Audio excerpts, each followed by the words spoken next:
Bienvenue dans ce nouvel épisode de notre podcast. Aujourd'hui, nous allons parler d'un sujet essentiel pour notre bien-être quotidien, la tranquillité d'esprit. Comment la cultiver? Pourquoi est-elle si importante? Nous allons explorer ensemble les clés pour atteindre cet état de paix intérieure, même au milieu des turbulences de la vie. La tranquillité d'esprit, c'est un peu comme un trésor caché, n'est-ce pas? On la cherche partout, mais on ne sait pas toujours où la trouver. Pourtant, elle est à la portée de tous. Exactement. La tranquillité d'esprit ne dépend pas des circonstances extérieures. On peut être au milieu du chaos et pourtant se sentir calme. C'est plus une question de gestion intérieure. Mais, avant d'aller plus loin, qu'est-ce que la tranquillité d'esprit pour toi, Anna? Pour moi, c'est l'état où l'on se sent en paix, détaché des préoccupations inutiles. Cela ne veut pas dire que l'on n'a pas de problème, mais que l'on ne se laisse pas submerger par eux. Et toi, Paul? Je suis d'accord. C'est aussi accepter que certaines choses échappent à notre contrôle. Quand on lâche prise, on arrête de s'inquiéter pour des choses qu'on ne peut pas changer.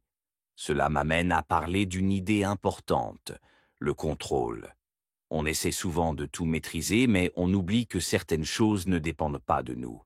Accepter cela, c'est déjà un grand pas vers la paix intérieure. C'est vrai. Et souvent, la source de notre agitation intérieure vient de nos attentes. On s'attend à ce que les choses se déroulent d'une certaine manière. Et quand ce n'est pas le cas, on se sent frustré. Apprendre à ajuster ses attentes, voire à les abandonner, c'est essentiel pour rester serein. Cela me fait penser à une citation de Marc Aurèle, le philosophe stoïcien.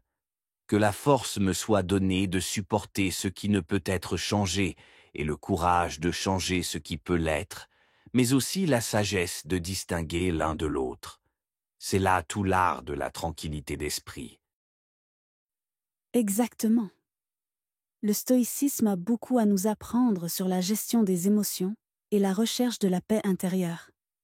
Et puis, il y a aussi la méditation. As-tu déjà essayé? Oui, la méditation m'aide beaucoup. C'est un excellent moyen de se recentrer et de calmer le flot de pensées. Prendre juste quelques minutes par jour pour respirer profondément, ça fait toute la différence. Ce n'est pas forcément compliqué, mais c'est un exercice de constance. Je suis d'accord. Et il y a aussi la gratitude. Prendre le temps chaque jour de se rappeler les petites choses positives dans notre vie peut grandement apaiser notre esprit. Quand on se concentre sur ce qu'on a plutôt que sur ce qu'on n'a pas, on se sent plus léger.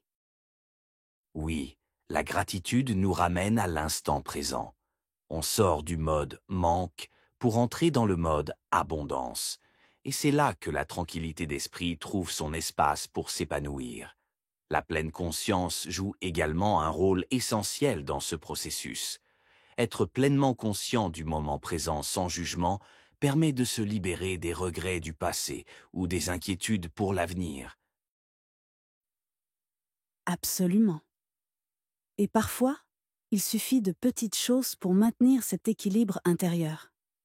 Passer du temps dans la nature, lire un bon livre, ou tout simplement s'accorder un moment de silence loin du bruit quotidien. Le silence est un puissant allié pour retrouver la paix.